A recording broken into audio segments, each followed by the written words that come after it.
हम लोग इलेक्ट्रोकेमिस्ट्री देख रहे थे और इलेक्ट्रोकेमिस्ट्री का क्लास 12 का इलेक्ट्रोकेमिस्ट्री उसमें एनसीईआरटी एक्सरसाइज क्वेश्चन कर रहे थे और एनसीईआरटी एक्सरसाइज क्वेश्चन में क्वेश्चन नंबर 5 पहुंच चुके हैं हम लोग 4 के बाद। जो लोग 4 नहीं देखें 4 देख लीजिए। 4 अपने आप में इम्पोर्टेंट क्वेश्चन है। 4 इम्पोर्टेंट क्वेश्चन है। 5 भी इस तरीके से इम्पोर्टेंट है, नस्ट इक्वेशन पे बेस्ड है। नस्ट इक्वेशन किसके लिए कहा था? गैल्वेनिक सेल के लिए। गैल्वेनिक सेल के लिए आपको पहले गैल्वेनिक सेल रिएक्शन समझना पड़ेगा।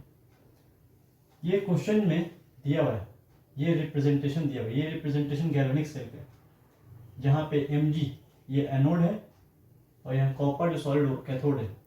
यहाँ से यहाँ तक कहेंगे एनोड हाफ सेल, यहाँ से यहाँ कहेंगे कैथोड हाफ सेल। ये डबल लाइन जो है सॉलिड ब्रिज कहलाएगा। और अगर इसका हम लोग रिएक्शन लिखें कि एक्चुअल में गैल्वेनिक सेल में कैसा रिएक्शन हो रहा है, ये टाइम तो नहीं है कि पूरा गैल्वेनिक सेल डिपिक्ट करके पूरा आपको समझाया जाए, उसका पिक्चर बना करके क्वेश्चन पे ज़्यादा फोकस करेंगे। हम इसको सॉल्व करने के लिए सबसे पहले इस रिप्रेजेंटेशन से गैल्वेनिक सेल रिएक्शन लिखते हैं। गैल्वेनिक सेल रिएक्शन कैसे लिखा जाएगा? देखिए Mg से Mg2+ बन जा रहा है, इसका मतलब Mg2+ यहाँ पर प्रोडक्ट है, Mg से Mg2+, इसका मतलब Mg यहाँ पे रिएक्टेंट है, वो Mg सॉलिड फॉर्म में है और जो Mg2+ बना वो सॉल्यूशन में है, एक्वस फॉर्म में, पानी में है, इसीलिए उसका कुछ कंसंट्रेशन दिया हुआ है एक्वस फॉर्म में।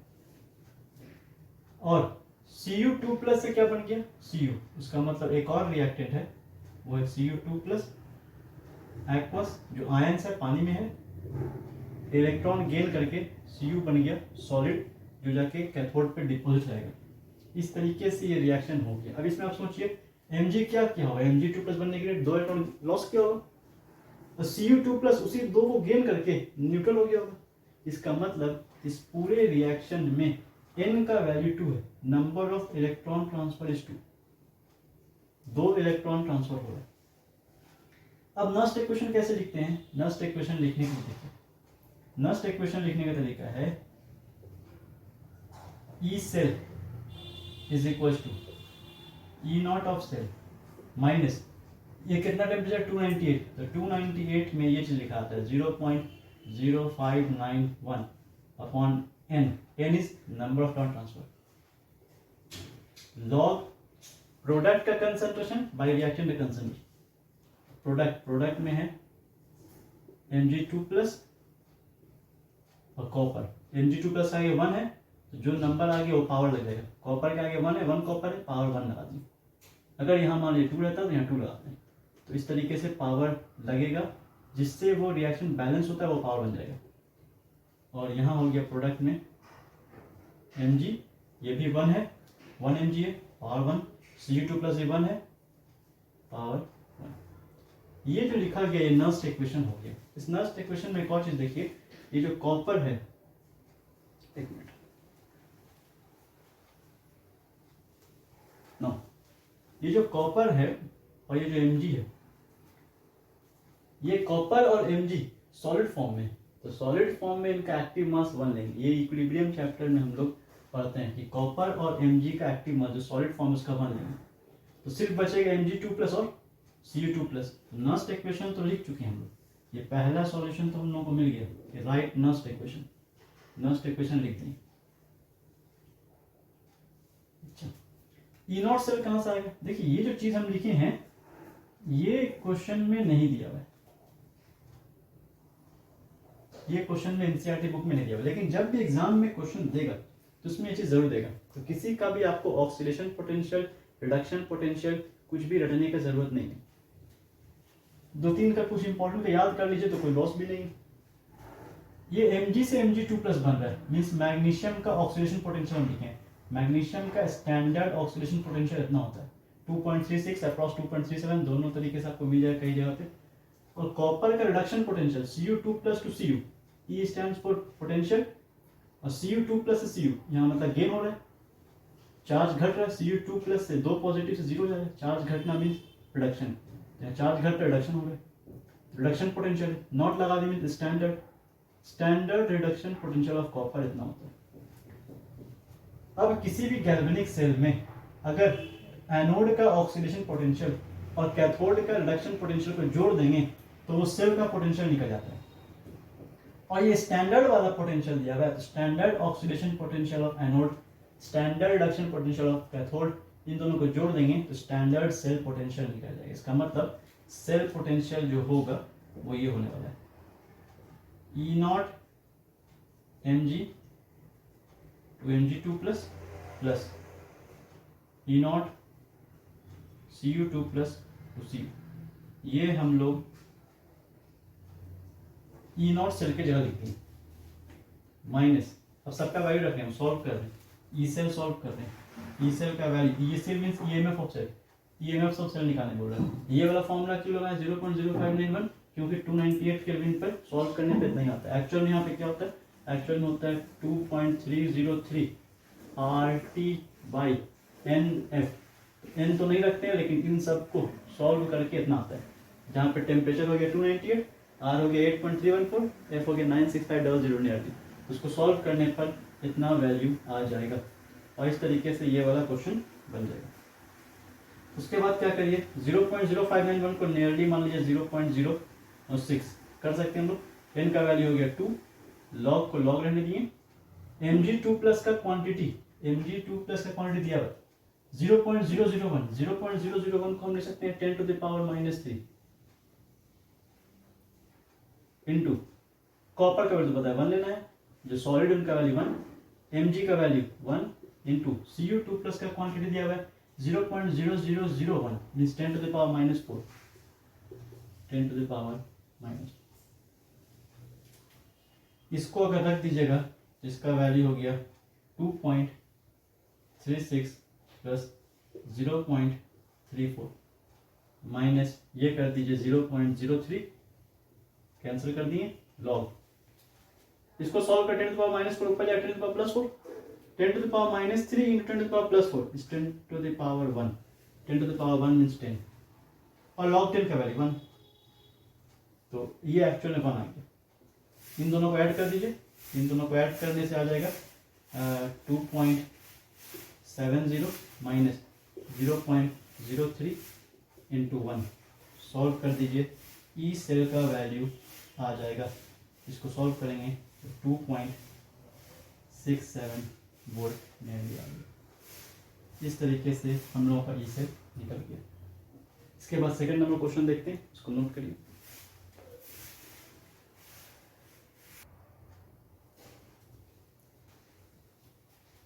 ना क्वेश्चन नंबर 5 का 1 के बाद 5 का 2, 5 का 1 को आप लोग अच्छे से समझ लिए होंगे, तो 5 का 2 भी समझने में आसानी होगा। 5 का 2 में क्वेश्चन क्या कह रहा है, देखिए ये हो गया एनोड हाफ सेल और ये हो गया कैथोड हाफ सेल। तो कैथोड हाफ सेल जो है वो स्टैंडर्ड हाइड्रोजन हाफ सेल, जिसमें इस तरह का उसका रिप्रेजेंटेशन है, प्लैटिनम का जो हम लोग का इलेक्ट्रोड है, कैथोड वहाँ प्लैटिनम का, उसके ऊपर हाइड्रोजन गैस पास कराता है 1 बार प्रेशर तक, ये इस तरीके से रिप्रेजेंट किया जाता है। और अगर इसका डिटेल आपको देखना है थ्योरी क्लास चाहिए, थ्योरी क्लास में आपको ये चीज़ मिल जाएगा, हम वहाँ पे क्लियर समझाएं। और ये एनोड हाफ सेल हो गया, Fe वहाँ पे एनोड हो गया, Fe2+ बन जा रहा है, और कैथोड हाफ सेल में H+H2 बन रहा है।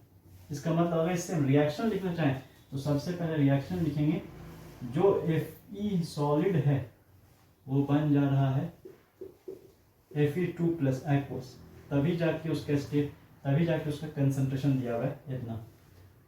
ऐसा करने के क्या किया, 2 टर्म लॉस किया होगा, और जो H+ है 1 मोलर मीन्स एक्वस, वो H+ इलेक्ट्रॉन गेन करके H2 बन रहा है, H+ से H2 बन रहा है।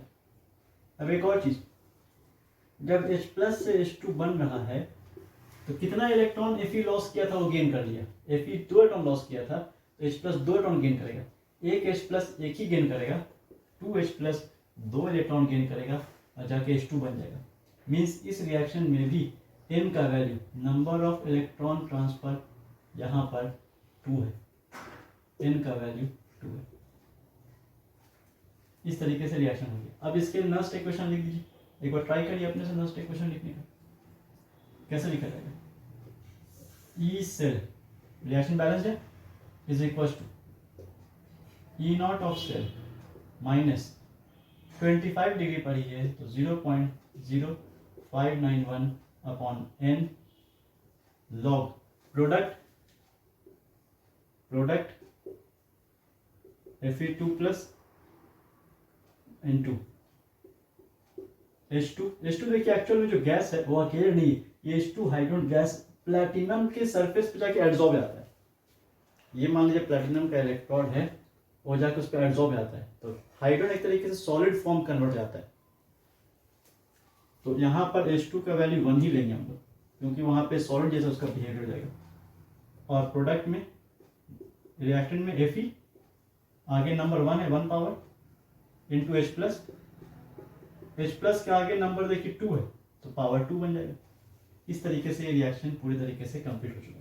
अब E0 सेल कहाँ से लाया जाए, तो E0 सेल के लिए फिर वही बात आपको क्वेश्चन में दिया रहेगा सेल पोटेंशियल। इस क्वेश्चन में एनसीईआरटी बुक में नहीं दिया हुआ है, आप टेबल से देख करके वैल्यू निकाल सकते हो। हम वो टेबल एनसीईआरटी टेबल 3.1 में वो टेबल दिया हुआ है, वो 3.1 से हम टेबल निकाल लिए और उसका वैल्यू निकाल लिए। Fe का ऑक्सीडेशन पोटेंशियल इतना है और हाइड्रोजन का रिडक्शन पोटेंशियल इतना है। हाइड्रोजन का रिडक्शन पोटेंशियल, हाइड्रोजन का ऑक्सीडेशन पोटेंशियल 0 असाइन किया गया एट ऑल टेम्परेचर, तो इसका वैल्यू 0 में लेके चलेंगे। और आयरन का ऑक्सीडेशन पोटेंशियल लिखेंगे हम लोग, क्योंकि आयरन का ऑक्सीडेशन पोटेंशियल ऑक्सीडेशन के टर्म में लिखा हुआ है यहाँ पे, तो ऑक्सीडेशन पोटेंशियल लिखें। और जबकि बुक में आपको रिडक्शन पोटेंशियल आयरन का मिलेगा, आपको आयरन का रिडक्शन पोटेंशियल मिल जाएगा -0.44, तो माइनस हटा दीजिए, प्लस कर दीजिए, साइन चेंज कर दीजिए, ऑक्सीडेशन पोटेंशियल बन जाएगा। किसी का ऑक्सीडेशन पोटेंशियल नेगेटिव है, माइनस हटा दीजिए, रिडक्शन पोटेंशियल बन जाएगा उसका। E0 सेल की जगह हम लिख सकते हैं एनोड का ऑक्सीडेशन पोटेंशियल, कैथोड का रिडक्शन पोटेंशियल का sum, means E0 of Fe to Fe2 plus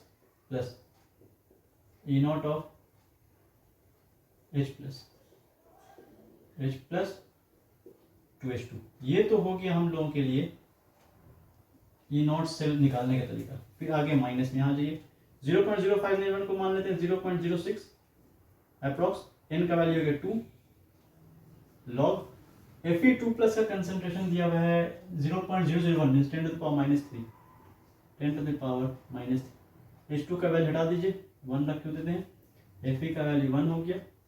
H plus का कंसंट्रेशन दिया हुआ है 1 और उस पर स्क्वायर है तो 1 का स्क्वायर, इसका वैल्यू रखिए। Fe से Fe2 प्लस का वैल्यू है 0.44 स्टैंडर्ड, प्लस इसको तो लेना है 0, माइनस ये हो गया 0.03 लॉग, ये सिर्फ बचेगा 10 टू द पावर -3। इसको सॉल्व किए तो ये 0.44 ही आ गया।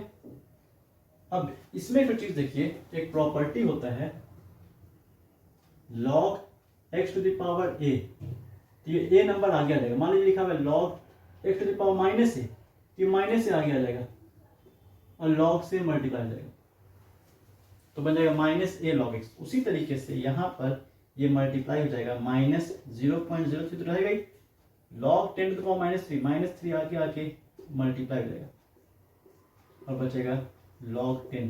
log 10 का वैल्यू 1, log 10 का वैल्यू 1 क्यों होता है, अगर log बेस x है, मैग्नीट्यूड भी x है, तो वैल्यू 1 हो गया। सॉरी, इसको ऐसे वेरिएबल टर्म में कांस्टेंट टर्म लिखिए, log बेस a है, मैग्नीट्यूड भी a है, वैल्यू 1, बेस और मैग्नीट्यूड सेम होगा, वैल्यू 1 हो जाएगा।